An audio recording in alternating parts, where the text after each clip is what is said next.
ক্লাসরুমে ঢুকে শিক্ষক মহাশয়, এই রুমের মধ্যে কারা কারা বোকা এবং মূর্খ আছে উঠে দাঁড়িয়ে যাও। সবাই চুপচাপ, কোনো সাড়া শব্দ নেই, কোনো আওয়াজ নেই ক্লাসের মধ্যে। কিছুক্ষণ বাদে বল্টু, ক্লাসের সবদিকে ধূর্ত এবং বোকা ছেলে, উঠে দাঁড়িয়েছে।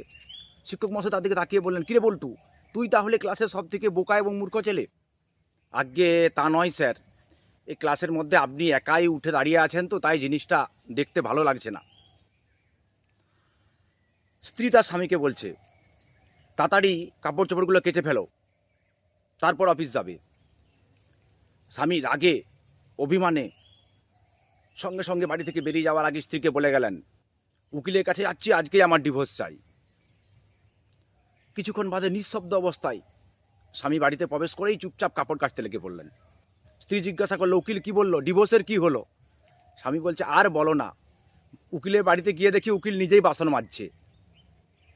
আচ্ছা, কোনো বাড়িতে কাপ ভাঙার পর যদি সেই বাড়ি নিঃশব্দ থাকে, কোনো রকম আওয়াজ না হয়, বাড়িটা সম্পূর্ণ নিস্তব্ধ থাকে, তখন বুঝে নিতে হবে কাপটা বাড়ির বউ ভেঙেছে এবং দোষটা কাপেরই ছিল।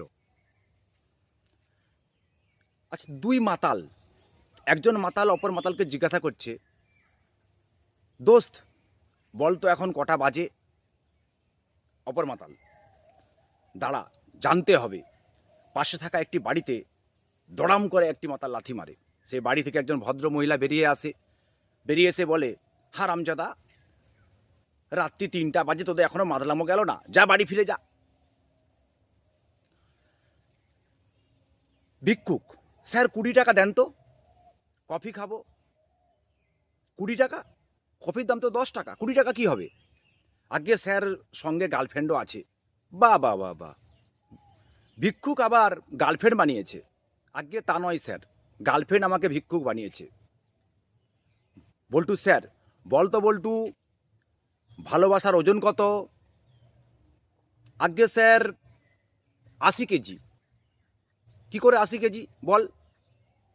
আগে স্যার, ভালোবাসা মানে দুটো মনের মিলন, 1 মন সমান 40 কেজি এবং 2 মন সমান 80 কেজি।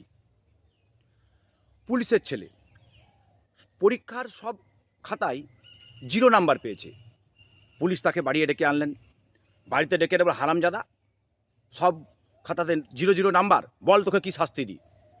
সঙ্গে সঙ্গে পুলিশের ছেলে পকেট থেকে 50 টাকার নোট বের করে বলল, এই 50 টাকা নাও, কেসটা এখানেই রফা দফা করো।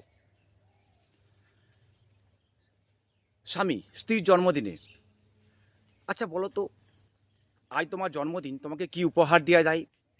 তোমার নামটা আমি কোথায় লিখব, হাতে না হৃদয়ে?